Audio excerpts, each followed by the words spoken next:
Welcome to another episode of Just My Baby Daddy podcast. It's your favorite baby daddy, AJ. We have a return guest on a special day. So, when we first had this guest on, we talked about his upbringing as a father and, his story. And he was talking about parenting his son. His son at the time was just entering middle school. And we have on the show today, Mr. John Nicholson, the day that his son graduates middle school. How you doing today? Good, man. Thank you. Thanks for having me back, bro. It's always good to talk with you. Yeah, man. So he graduated middle school today. I'm just flooded with like all these conflicting emotions because yeah, it's like high school is like, in August and you just, you see your kid becoming this young man and like, what I mean, like literally before your eyes, right? Like the puberty, maturity, get facial hair and mustache and taller than me, and it's like, man, and then you recognize the passage of time, and then iOS memories will hit you up with like photos of your kid going into like fifth or sixth grade, and you realize like just how fast the time, what I'm saying, is going by. It's crazy. So throughout this time frame, what do you think is the biggest change that you've noticed in your relationship? Think we relate. Well, it's interesting because teenagers definitely get to the point where, like, as soon as like your kid turns 13, you don't know anything. You're like 10, 9, 10, 11. Your kid looks up to you and thinks like, "Oh man, my dad's pretty smart." And then around 13, all of a sudden they figure out that they know everything. And so like everything you tell a teenager is like, "Yeah, I know," or "Yeah, I know," or "Yeah, I know," and then but they really don't. But I think besides that part, I think that what's changed is just the level at which we can communicate, right? Like, it's always going to be, parent child in terms of the communication, but it becomes at a higher level. They obviously, as a kid becomes, my son's 14, they start personality is really formed or is still in the process of forming, but is the outline is there. They have really solid opinions about what they believe in, what they want. Um, and your influence that I have over my kid is much softer now. Like before it was like, strict, you do this, you do that. I think as your kid gets a little older, your parenting skills come be less about ordering and more kind of the softer skills because you recognize like I've got a young adult here, right? Like it's not a kid anymore. And so the conversations that we have are deeper, right? In some level, I think anybody who has a teenager will tell you communication with teenagers can be this can be challenging all the time. Was there anything that happened during that time frame, this past couple years that just like, okay, I wasn't expecting this to start happening right now? Think them starting to express a level of independence and like, as a parent, like I know for me, like as a kid, like, we used to be out. Parents didn't know where we were. Just as long as you were home before the street lights came on, you were good. But you could be on your bike and be like 5 miles away. Your parents would never know. There was no Life 360 app that you could like see where your kids are and everything. And so I think now parents tend to keep their kids much closer. And like what I've noticed is like he's wanting to be more independent. It's like it starts with like, "Hey dad, I want to go to the mall with my friends." And I'm like, "Oh, it's that time now. You want to go to the mall and hang out." And then as a parent, you're thinking of all these possibilities, get hit by a car crossing the street, inattentive driver texting, but you realize like it's natural for him to want to have that more independence. And it's hard, but it's also natural for you to want to hold on to that, but also to have to let it go, right? And so yeah, I think he's become much more independent and wanting to do a lot more stuff on his own. And like then I think as a parent it's tough because you recognize like this is all natural. Like by the time he's in the middle of being a freshman in high school or sophomore, most of his time he's gonna want to hang out with his friends. It's the weekends, he's gonna want to be gone. And so like all of that time that you have with your kid up until then it's no longer about like you and the kid. The kid is gonna start to have many more activities outside the house that don't have anything that more based on friends and school and not so much with you. Yeah. So just thinking back to our original conversation, did you ever think that you would be that parent that is now like, oh man, are you gonna get hit by a car? Like, did you ever think? Because when you think back to how you grew up and your maturity level, what would you say do you see in your son's maturity level at this age? Because we would we grew up fast, right? Because Right, we had to. right. The structure that he has is totally different. So do you feel as though he's more mature than you were at this age, or do you feel as though his your maturity was more because it was I'll forced? say this, right? I think him and kids in general, because of the access to the internet, they have more information at their fingertips, right? Than we did. But more is not necessarily better, right? So they have access to like so much more information. But I will say on the flip side, I grew up in the hood, so I grew up street smart, right? And my kid doesn't have any of that, right? He's more like Carlton from Fresh Prince than he would be, right? Like he's not a street smart kid at all. And that's to his that's a credit, right? Because I really don't want that. But to some degree, you wish maybe you could like install a little bit, right? Like if I could give like a 20% street smart thing, 30%, like it could be a street smart course or something, right? Kids could take. So like if he could be a little bit street smart, that would be good. But I think he's mature in certain ways that I wasn't at that age, just because they have access to so much information and like they know so much more. And like, like back in the day, if you didn't know something, you'd have to wait to like get a like library book or something, right? Like to be able to like My God, right, an like find out what encyclopedia.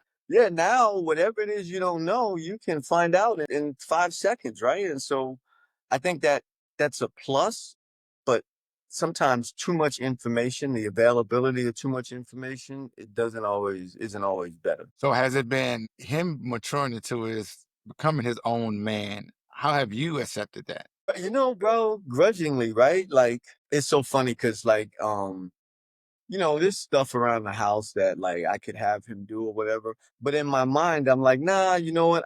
I'll continue to do this because I know the time is coming really quick where he's not even gonna be around for me to do this anymore. But like he's always like, dude, let me help you do this and let me help you do that. And I'll do that. And I'm like, nah, nah, nah, nah, nah, I got it. Cause I'm recognizing that like I only have a finite amount of time to be able to like continue to have these moments. And that's the part about watching your kid grow up and helping them and wanting to give them the tools to be independent and successful, but also like you have this feeling of like, damn, man, I'm like, I've had this really close, special relationship with this little boy who's now not a little boy anymore, right? And now this dude is, 6 feet and mustache, and it's like, whoa, holy cow, right? Like, what's going on? Man, so that's so different how different parents think of different things like that because I'm like the opposite because when it comes to stuff like taking out the trash, my days are done.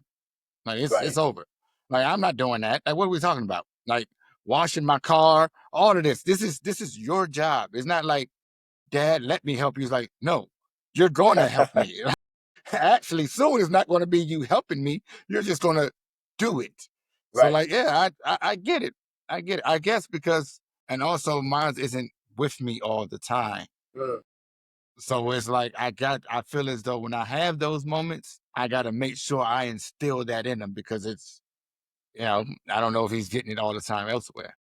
And that's the thing. Like, I have been even from when he was like 2 months old, 3 months old, I was his primary caretaker until he started the kindergarten, right? And so like it was always me and him. Like me and him, 2 months old, me and him, 3 months old, 6 months old, 2 years old. He's coming with me to auditions and sitting in the stroller while I'm in the room auditioning. And so it's kind of has always been like I try to explain it like typically, it would be the kid and their mom at that age, like that 3 months old to kindergarten. That's that relationship with the mom. But in this case, it had always been me and him.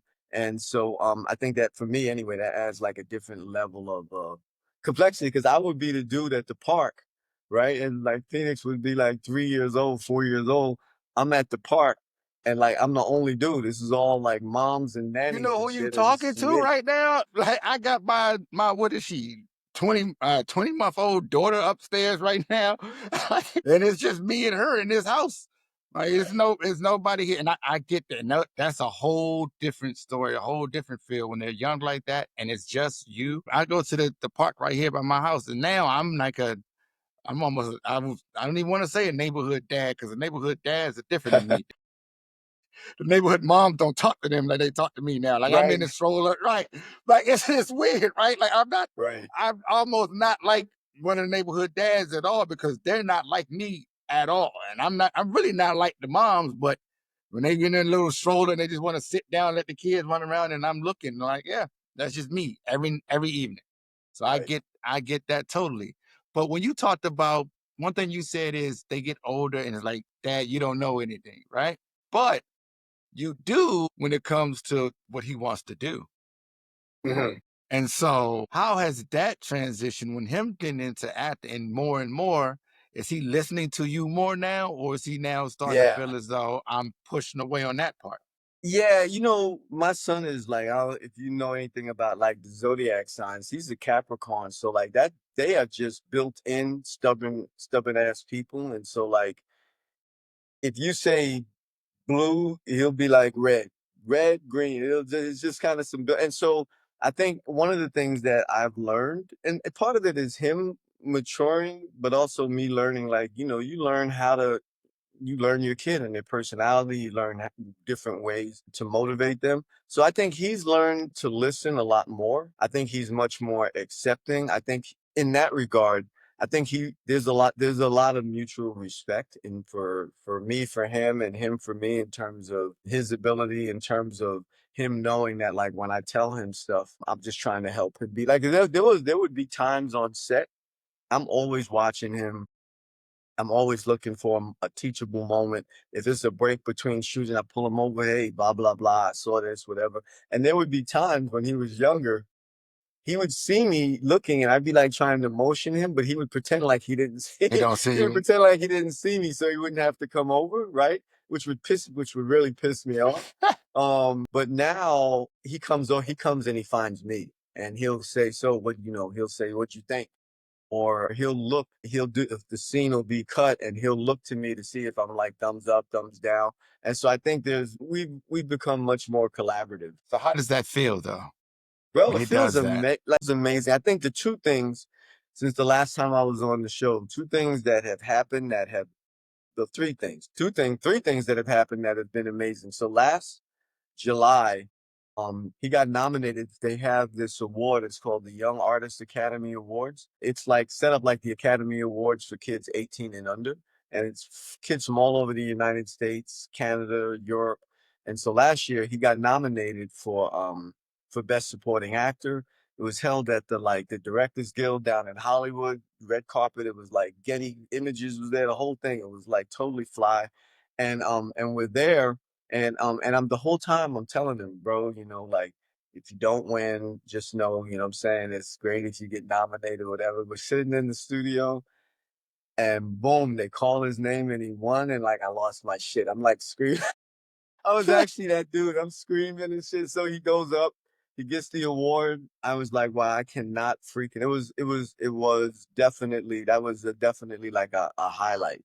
Then fast forward there's a high school here in Los Angeles. It's called the initials LACSA. It's the Los Angeles County High School for the Arts, and it's rated as like the number two performing arts high school in the country, and it's only by admission only. Like you have to audition to be able to get in, and they only have a 10% acceptance rate. They usually get like 3,000 applications a year, and they only take 30 freshmen into their theater program, right? So it's just like very high like academic, but then like it's like a conservatory for what because they have a theater department, they have a dance, they have like sculpting and drawing, they have instruments and singing, and so you get accepted into one of those conservatory arts, and like so you get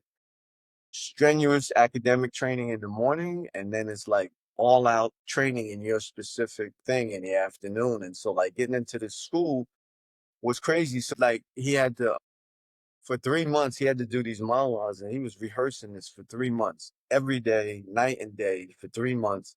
He does his audition, sends the tape in. Now you got to wait to see if you get a call back. And I'm telling him, if you get, don't worry if you don't get the call back. We get the call back, cool. Now you got to go in and now you have to do your same auditions. Now you got to do it live, and there's a panel from that department, and then they have like a panel of questions that you have to answer after, like about your acting beliefs, blah blah blah.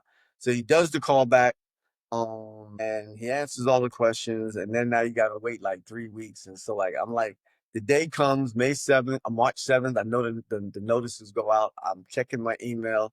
The email comes and I'm just staring here looking at it, right? And damn it if he didn't get accepted into this school, which was like the second most amazing thing, right? Like that was all like within a year. And then we just found out, like 2 weeks after that, we found out he's been nominated again this year by the Young Artists Academy for another Best Actor award. So we'll be right back at the DGA in Hollywood on July 19th, which actually is pretty crazy because that's actually it's my mom's birthday. So it's all Huh. shit just all cosmically lining up.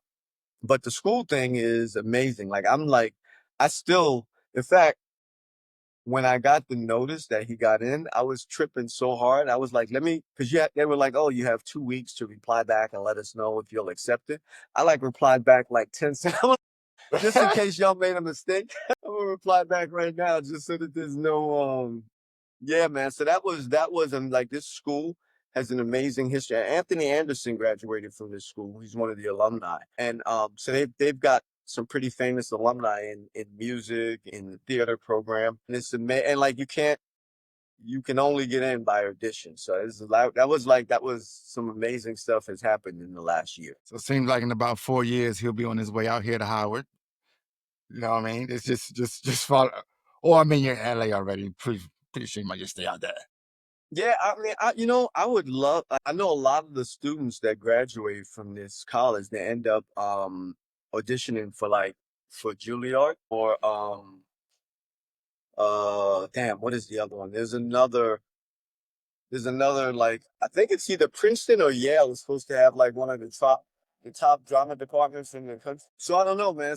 But the thing is like I figure he'll figure that out, right? Like this is gonna be the most intensive, and he'll be surrounded by nothing but like the other kids Talent. that are going to be with him. This is like going to D1, right? Like all the other kids that are there, they beat out thousands of other kids to be there. So you really are like, you're going to be going up every day. You're going to be going up against the best actors in maybe In the country. certainly in California, but there's students that come from out of state to audition to go there. So with all of this happening, you still have a young black child in Hollywood. How are you navigating protecting him, knowing that that is a sensitive thing that you have right there? Like, Yeah, and he isn't like a little, doesn't look like a child at, like, he's like you said, he's 14, mustache, 6 feet tall. You know how they view you. percent, You don't have the ability to just be a kid when hundred you have a percent. certain image, when you look that way. So how is that going? So I had to have the talk with him because I would be irresponsible as a father of color if I didn't. And that brought up a bunch of mixed feelings because like, on one hand, you're instructing your kid that like if you're ever in trouble, go to the police. But on the other hand, you're instructing your kid that if you don't behave yourself in a certain criteria, if you have trouble with the police, the same people you're gonna go to who, if you're in trouble and you need help, are the same motherfuckers that may actually end up shooting you. And so that actually creates that's just a dilemma that my friends that are not people of color, they don't have to have with their children. So that's tough. I think the other thing is that because of the world that my kid lives in, because of the schools that he goes to, and like the the way the racial disparity is, he doesn't necessarily his color, he doesn't necessarily feel his color on a regular basis. And so sometimes some of these conversations doesn't feel like he doesn't always feel like Real. it's impacting him, right? Like it's because it's like, Yeah. Dad, like my friends look all they're all colors of the rainbow. Everybody's cool. We all like each other because he hasn't been exposed to that. And so it's kind of like warning your kid about this boogeyman that they haven't even seen yet, right? And even that, as a parent, it makes me feel a little bit guilty because like he's going through this world so far with this kind of innocent outtake on life, right? And here I am having to play the bad guy, but also because I care, I'm having to remind him that like there's elements out there that aren't so nice, and they're gonna look at you as maybe thinking you're a 17 or 18-year-old, and because you have that hoodie on, they may perceive Exactly. you to be a way that you're not. And because you're not used to interacting with them, you may not interact with them in a way that they feel is respectful, which they'll interpret the wrong way, which could lead to which is where this conflict comes in. Because my kid might think he could talk to the cops any which way, and I'm drilling in him, no, man, there's very specific ways. If you get stopped by a police officer, you don't do this, you don't do that, you don't reach for anything, you ask before anything. If the only thing you tell them is you give them your ID and tell them I want to call my father, and that's it. Don't make any other, have any other conversations with like. So you're preparing him for this boogeyman that he hasn't met. He hears me talking about it, but it hasn't Yeah. been part of his reality. So Yeah. that's that's the difficult part. And that's the thing because it's like you're just like your friends until you're not. 100%. Because there's going to 100%. come a point. It's going to happen. Like it's like people say about riding a motorcycle. Like if you're going to ride a motorcycle, you're going to fall. 100%. Right. And like Like he's how hard it is, how hard the racism comes towards you. You might not. Somebody might not come to your face and just say, "Hey, nigga, get out the way." Like that might not ever happen to you, right. Oh, but but you no, will no, no. That no, experience no. That something. that's gonna happen. There will come a time when that's definitely gonna happen. I don't know under like, but it will. You will not escape this earth as a man of color and not have that situation arise at least once or more than once. Yeah, I only think I had it once, but I was a kid, Right. So was and then I. yeah, yeah, yeah, yeah. But he's 14 and a half. So we are like 2.5 years away from him driving. And driving is what A exposes whole different, them to yeah. the police. That's where the rubber hits the road, That's where is you get when pulled you are over. 17 Yeah, years old, you got your hoodie on, you got your music playing, and the cops pull you over.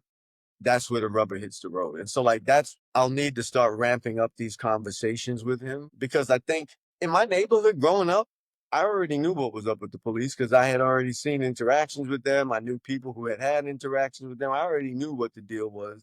And so there was already kind of like the adversarial part with the police and like how to deal with them was kind of already built in from a really young age, because you see the cops in your neighborhood. But for him, it's completely different. And so there is that, in a way, that naiveness is, in a way, it's a good thing, right? But it's also the flip side of that is that it could be a curse. yeah. See, I don't.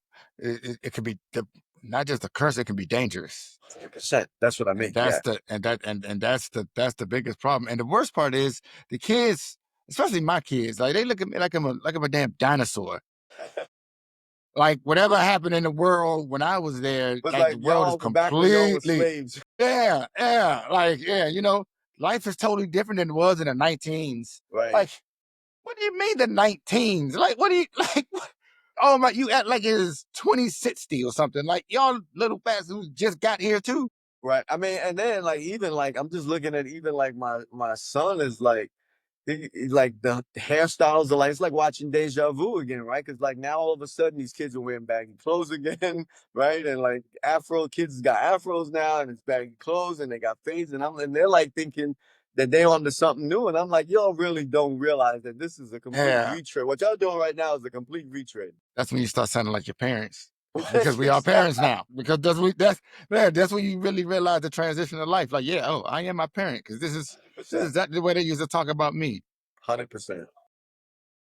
So moving forward, as he's on his way to high school, And we know these next 4 years are very, very, very transformational. If you can sit right here now and give a message to him 4 years from now, what would it be? So let's say you're talking to him as a senior.